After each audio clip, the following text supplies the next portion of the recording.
ओम साई राम। मैं साईं बाबा को बहुत ज़्यादा मानती हूँ। साईं बाबा का मैं जब दो ये मैं बंगाल से बोल रही हूँ। मैं बंगाल आसनसोल में रहती हूँ। ये साईं बाबा को मैं 2004 या 5 में जब टीवी सीरियल आया था उस समय मैं मानना शुरू की थी। साईं बाबा को छोटी-छोटी चीज़ों से मानना, मतलब बाबा ये कर दो तो मैं डाँट नहीं सुनूँगी। मैं छोटी थी उस टाइम, साईं बाबा टीवी में देखती थी। मुझे बहुत अच्छा लगता था। धीरे-धीरे, धीरे-धीरे बहुत सारे चीज़ ऐसे हुए कि बाबा मेरा पूरा करते चले गए। मैं कोई भी चीज़ की छोटा-सा भी चीज़ अगर सोचती हूँ कि बाबा मुझे ये दिला दो ना, अगर एक कुछ कपड़ा ही खरीदना हुआ, मैं मन में सोचती थी कि बाबा मुझे दो ना, तो बस आज मैं सोच रही हूँ मार्केट में देखी हूँ, कल किसी न किसी के बहाने वो मेरे पास आ जाता था। ऐसे करते-करते मैं बहुत सा अनुभव करते रही। बाबा को बहुत माने, सपने में भी देखती थी। एक समय ऐसा सिचुएशन आया कि मेरे भाई का डेथ हो गया 2012 में, तो मैं साईं की मूर्ति पर थूक दी। मुझे इतना क्रोध आ गया, मैं कहीं भी चलती थी साईं की मूर्ति को लेकर चलती थी कि साईं को मैं बहुत मानती हूँ, बहुत अच्छे हैं साईं बाबा। लेकिन उस समय ऐसा फील हुआ कि नहीं, बाबा भी नहीं है, कुछ भी नहीं है। मैं उनके तरफ देखना छोड़ दी। मैं साईं की प्रतिमा को नहलाती थी, उनको वस्त्र पहनाती थी, सब कुछ छोड़ दी क्रोध में। बाबा बहुत सपने देते थे लेकिन क्रोध में मैं कुछ भी नहीं करती थी। एक दिन धीरे-धीरे हर रोज़ सपना आता था। एक दिन सपना आया कि गेरुआ वस्त्र में पहन के, सर पे पट्टा बाँधे, कोई सामने आया और बोल रहा है कि तुम साईं को मानती हो ना? मैं गुस्से में बोली नहीं, अब मैं नहीं मानती। मैं बाबा को नहीं मानती। बोले नहीं, तुम मानती हो। ये तुम्हारा क्रोध बोल रहा है जो तुम साईं को नहीं मानती हो। बाबा आज भी तुम्हारे साथ हैं और इस सच्चाई को स्वीकार कर लो कि मृत्यु एक अटल सत्य है। मृत्यु जिसका आता है उसको मतलब लेकर ही जाता है। अगर ये मृत्यु तुम्हारी होती, तुम्हारे जाने का दिन निश्चित होता तो तुम भी चले जाते। इसलिए बाबा का पूजा करती रहो। बाबा हमेशा अपने भक्तों के साथ रहते हैं। मैं सपना से उठी तो जब मुझे मतलब बहुत गिल्ट फील हो रहा था कि मैं क्या कर दी, बाबा पे मैं थूक दी, अब कैसे पूजा करूंगी मैं बाबा का। फिर भी मैं मतलब साईं की प्रतिमा के पास देखी तो बहुत वहां पर धूल जम गया था। मुझे बहुत रोना आने लगा कि मैं क्या, कि मेरे आंख से बहुत सारा आंसू मतलब गिर रहा था। मैं कुछ समझ नहीं पा रही थी हो क्या रहा है। मैं बहुत आंसू को अपना पोंछ उसके मतलब आंसू गिर ही जा रहा है, गिरते जा रहा है। मैं बाबा से बोलूं तो क्या बोलूं, मन में बहुत गिल्ट फील हो रहा है कि मैं क्रोध में बाबा के साथ कितना बदतमीजी की। फिर मैं आंख बंद करके जब साईं से प्रार्थना की, बाबा मुझे माफ कर दो। मैं मतलब बहुत ज्यादा दुखी थी, इस वजह से मैं आपके साथ बहुत मिसबिहेव की। वरना मतलब मन में संतुष्टि लग रहा है, जैसे बोल रहे हैं कि कोई बात नहीं, फिर से तुम अपना पूजा पाठ शुरू कर दो। फिर मैं पूजा पाठ शुरू की।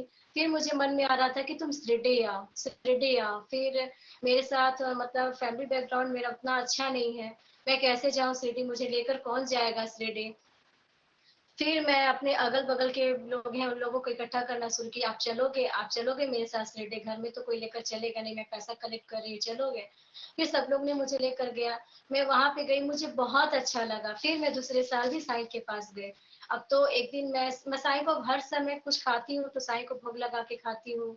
कुछ भी करती हूँ साईं को प्रणाम करके करती हूँ। एक दिन मैं साईं बाबा को शाम को 4-5 बज रहे थे, घर में झाड़ू लगाने के बाद हाथ धो के मैं पूजा रूम में गई। मैं प्रणाम करने गई, सबसे अच्छा अनुभव मेरा यही है कि मैं प्रणाम करने गई तो मेरे सर के नीचे साईं का पाँव अपने आप आ गया। मैं खुशी से समाई नहीं, पैर को जोर से पकड़ ली और बोल रही हूँ कि साईं मुझे छोड़कर मत जा, मुझे परम भक्त बना लो साईं बाबा, मुझे अपना परम भक्त बना लो साईं बाबा। मैं कर रही हूँ, मैं सर को अपना उठा नहीं रही, पैर पकड़े कि सर को देखूंगी तब तक बाबा मुझे छोड़कर चले जाएंगे। मैं प्रणाम पैर को जोर से पकड़ के, साईं बाबा मुझे परम भक्त बना लो अपना साईं बाबा, मुझे कुछ नहीं चाहिए साईं बाबा। हालांकि उससे पहले मैं हर समय प्रार्थना में शामिल रहता, बाबा मुझे नौकरी दिला दो, मैं इतना मेहनत करती हूँ मुझे नौकरी नहीं लग रहा बाबा। पर उस समय इतना खुशी थी, मेरे मन में इतना खुशी था कि बाबा मेरे पास है। और मेरे मुंह से एक ही शब्द बार बार निकल रहा था, बाबा मुझे अपना परम भक्त बना लो साईं, मुझे परम भक्त बना लो। ऐसा लगा जैसे आशीर्वाद देते हुए कोई चला गया। फिर कुछ पल की बात देख रही हूँ तो कुछ भी कहीं नहीं है। मैं कुछ दिन तक घर में नहीं बताई कि अच्छे सपना है, किसी को बताऊंगी नहीं।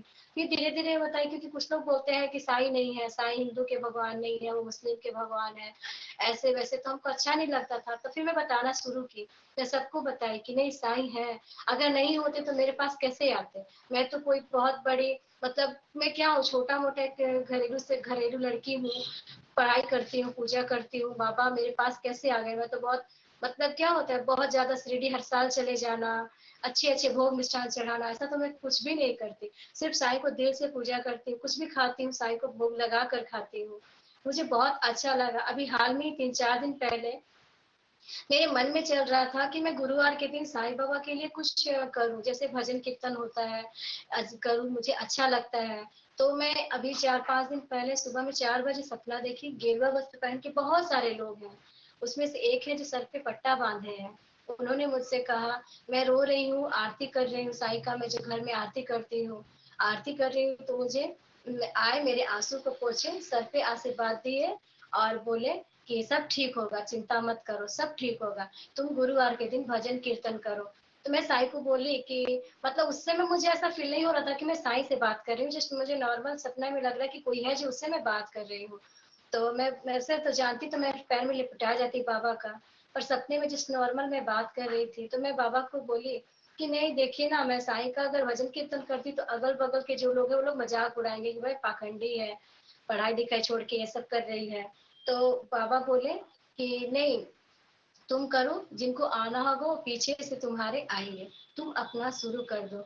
और फिर मैं बोली कि बाबा मैं व्रत करना चाहती हूँ साईं बाबा का गुरुवार को, लेकिन ना मैं नहीं कर पाती क्योंकि मेरा तबीयत ठीक नहीं रहता है। तो उन्होंने कहा कि कोई दिक्कत नहीं है, तुम व्रत मत करो, तुम्हारा शरीर कमजोर है, तुम ना भजन कीर्तन गुरुवार के दिन साईं का करो, सब ठीक हो जाएगा। फिर सर पे ऐसे हाथ किए और मेरा नींद खुल गया। मैं घड़ी में देखी तो 4:15 बज रहा था। मुझे बहुत अच्छा लगा कि मैं तो सोचती थी कि मैं करूँ व्रत का, मतलब कि साईं के लिए भजन कीर्तन करूँ, कैसे अच्छा लगेगा, मतलब कि लोग क्या कहेंगे, अगल बगल मजाक उड़ाएंगे, लेकिन जब बाबा बोल दिए तो फिर तो मैं करूंगी। इस वजह से मैं सोच के रखी हूँ कि मैं साईं बाबा के लिए करूंगी। मेरे पास एंड्रॉइड सेट नहीं था, अभी जो मैं साईं लीला चैनल मोबाइल पर देखती हूँ नहीं था, कुछ समय पहले, आज से 2 साल पहले तक नहीं था। तो मेरी स्टूडेंट जब पढ़ने आती थी उसके पास एंड्रॉइड सेट था, मैं उससे बोलती थी कि तुम ना साईं का एक गाना लगा के दिखाओ ना, मैं साईं का गाना सुनूंगी। मैं साईं बाबा की, क्योंकि मैं साईं बाबा की लाडली हूँ करके उसके मोबाइल में गाना था। वो जानती थी कि मैं साईं को बहुत मानती हूँ, तो टीचर्स डे में गिफ्ट में भी साईं दी थी, और जब भी आएगी तो ये भजन एक बार मुझे सुनाती थी। मेरे मन में बहुत ज्यादा हुआ कि नहीं, मुझे अब मोबाइल चाहिए, मैं किसी से लेती नहीं हूँ, पापा से तो लेना ही नहीं है, देंगे नहीं पापा। तो फिर मैं साईं बाबा से मन ही मन प्रे की कि हे साईं बाबा, मुझे 7 दिन के अंदर ना आप इतना पैसा कलेक्ट करवा दो कि मैं मोबाइल ले लूँ, मैं आपका भजन सुनना चाहती हूँ, कुछ साईं बाबा भजन याद करना चाहती हूँ, गाना कर चाहती हूँ आपका भजन। तो अचानक से, मतलब रक्षाबंधन के 2 दिन पहले, रक्षाबंधन के 2 दिन बाद, मेरे एक टीचर है, उनका नौकरी लग गया है, अच्छे पोस्ट पर है, ऑफिसर है वो, आए और मुझे गिफ्ट में मोबाइल दिए। और मैं ले नहीं रही थी, मुझे पता नहीं था क्योंकि मोबाइल मेरे लिए गिफ्ट है। मुझे दिखाया गया, बोले हाँ अच्छा सेट है, पर मुझे थोड़ी पता है कि मेरा, मैं बहुत तारीफ कर दी, हाँ बहुत अच्छा, सब कुछ ठीक है इसमें। तो फिर मुझे दे दिया गया कि तुम्हारे लिए, तुम पढ़ती हो, करेंट्स वगैरह पढ़ने के लिए काम आएगा। तो मैं बोली नहीं नहीं, मैं इतना महंगा गिफ्ट नहीं ले सकती। उन्होंने कहा नहीं नहीं, तुम ले लो, साईं बाबा जब तुमको नौकरी दे देंगे तब तुम ये मोबाइल का पैसा जितना चार्ज है वो तुम हम मुझे दे देना।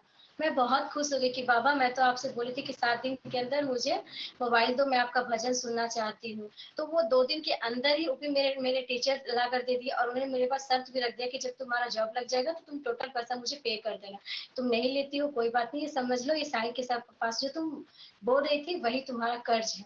मुझे इतना खुशी लगा, जैसे लगा कि साईं बाबा मेरी सुन रहे हैं। बहुत सारा चीज, मतलब कि मैं कभी भी किसी चीज के लिए परेशान होती, साईं मुझे सांत्वना देते हैं। मैं सब साईं भक्तों को कहना चाहती हूँ कि साईं बाबा का पूजा स्वार्थ से ना करें, भक्ति को स्वार्थ से ना तोलें, जो है पूरे दिल से कीजिए। बाबा हमारे साथ है, हर परिस्थिति में हमारे साथ देंगे। सुख दुख तो भाग्य है, आएगा और जाएगा, सुख आएगा तो दुख भी आएगा, दुख आएगा तो सुख भी आएगा, आएगा ही। लेकिन हाँ, भक्ति को पूरे प्रेम से करो, श्रद्धा से करो, कुछ मिले ना मिले पर साईं का एहसास जरूर मिलेगा। हर समय मैं साईं को अनुभव करती हूँ, मैं दिल से बता रही हूँ कि हर पल मुझे साईं का एहसास होता है। अभी कुछ समय पहले मुझे तबीयत खराब लग रहा था, मेरे मोबाइल से मुझे मन किया कि मैं साई लीला चैनल पे बात करूं, मुझे अच्छा लगेगा। देखिए मेरा तबीयत भी अभी लग रहा है ठीक है। मैं, मतलब मैं बता नहीं सकती, मुझे बहुत खुशी लग रहा है कि मैं बोलूँ साईं भक्त से यही कहूँगी, गुरुवार के दिन सब कोई अपने-अपने आस-पास के कुछ लोगों को बुलाकर साईं के लिए कुछ करें, भजन कीर्तन करें। मैं कुछ भी खाती हूँ, साईं को भोग लगा के खाती हूँ, गाय को खिलाकर खाती हूँ। इसी तरह से सब भक्तों से कहूँगी कि अगर हम कुछ-कुछ बाहर भी अगर होटल में भी खाते हैं, कुछ हिस्सा निकाल कर अगर कुछ गरीब के लिए निकाल देते हैं, बाहर निकल कर देते हैं, चाहे वो पशु हो, चाहे वो कोई भूखा इंसान हो, अगर उसके पेट में भी जाएगा तो खुश होगा। वही चीज़ तो साईं के पास जाता है। तो मैं चाहूँगी कि जैसे मैं करती हूँ, जैसा मुझे ऐसा फ़ील होता है कि साईं कहते हैं करने को, वैसा सब कोई करे, तो मुझे भी अच्छा लगेगा और ये साईं को तो बहुत ही अच्छा लगेगा। ओम साईं राम। ओम साईं राम। साईं लीला टीवी के साईं भक्ति परिवार में आपका स्वागत है। साईं लीला टीवी के माध्यम से साईं भक्ति की यह गंगा यूं ही निरंतर बहती रहेगी और साईं भक्ति का यह अटूट सिलसिला हर दिन जारी रहेगा। भक्ति मनोरंजन से भरपूर नित्य नए कार्यक्रमों के साथ साईं लीला टीवी ने की है एक नई पहल। अब हमारे सद्गुरु श्री साईनाथ विराजमान होंगे हर घर में और हर साईं भक्त कहेगा हर हर साईं, घर घर साईं। अब आप घर बैठे ही भाग ले सकते हैं श्री साई सगुन उपासना में, यानी कि साईं की उपासना में, और लीन हो सकते हैं श्री साईं के चरणों में, जिसमें दिन भर चारों आरतियों के साथ चरणी ठेविला माथा घेऊनी पंचारती करू बाबांची आरती। अति साई बाबा सौख्यदातार जेवा ओवाळू आरती माझ्या सद्गुरुनाथा माझ्या साईनाथा। हर दिन शुरुआत होगी श्री साईं अभिषेक पूजा और हर गुरुवार श्री साईं सत्यव्रत कथा घर बैठे हो जाएगी साईं मंदिर के पुजारी श्री प्रमोद मेढ़ी जी के साथ। इतना ही नहीं, साईं मंत्रों के साथ श्री साईनाथ स्तवन मंजरी का पाठ भी होगा। इन सभी कार्यक्रमों का सीधा प्रसारण साईं लीला टीवी प्रातः 4 बजे से लेकर रात्रि 11 बजे तक किया जाएगा।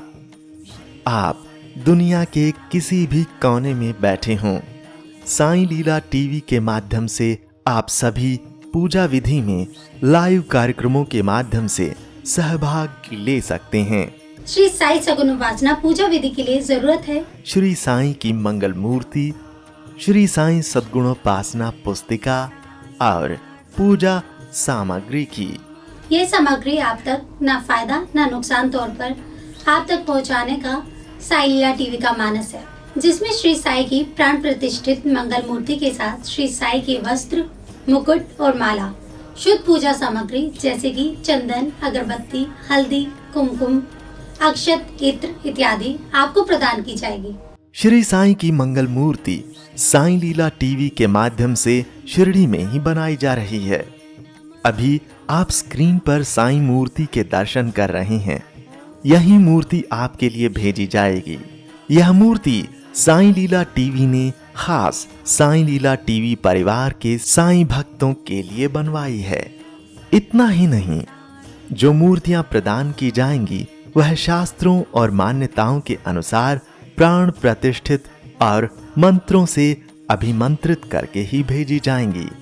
प्राण प्रतिष्ठा कार्यक्रम का सीधा प्रसारण साईं लीला टीवी पर मूर्ति भेजने से पहले ही किया जाएगा, जिसमें आप घर बैठे ही सहभाग लेंगे।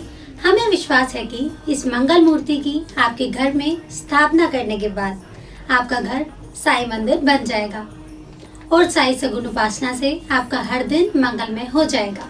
श्री साईं की मंगल मूर्ति के साथ आपको श्री साईं के वस्त्र, मुकुट और माला भी भेजी जाएगी। इसके साथ ही पूजा विधि के लिए आवश्यक अगरबत्ती, जो पूरी तरह से नेचुरल है और जिसकी भीनी भीनी खुशबू से आपके दिन की शुरुआत प्रसन्नता से होगी। चंदन, जो चंदन आपको दिया जाएगा उसकी खुशबू आपको शिरडी की याद दिलाएगी। इत्र, जिसके इस्तेमाल से आप दिन भर महकते रहेंगे और आसपास के लोग दिन भर आनंद लेंगे भक्ति वाली खुशबू का। इतना ही नहीं, इसके साथ पूजा के लिए आवश्यक खास चुने हुए हल्दी, कुमकुम और अक्षत आपको भेजे जाएंगे, जो आपके घर को पवित्र और मंगलमय बनाएंगे। साईं लीला टीवी साईं भक्तों द्वारा साईं भक्तों के लिए एक उपहार है। इसलिए साईं लीला टीवी ने श्री साई सगुन उपासना शुद्ध पूजा सामग्री आप तक न फायदा न नुकसान के तौर पर आपको भेजी जाएगी, जिसमें आपको श्री साईं की मंगल मूर्ति के साथ सारी पूजा सामग्री प्रदान की जाएगी। जुड़िए श्री साई सगुन उपासना लाइव कार्यक्रम में साई लीला टीवी के साथ और श्री साई सगुन उपासना शुद्ध पूजा सामग्री के संबंध में अधिक जानकारी के लिए संपर्क करें, कॉल करें या व्हाट्सएप करें 8799773196 पर। आप हमें ईमेल भी कर सकते हैं saililatv@gmail.com पर। जारी रहेगा साईं भक्ति का अटूट सिलसिला। बस देखते रहिए साईं लीला।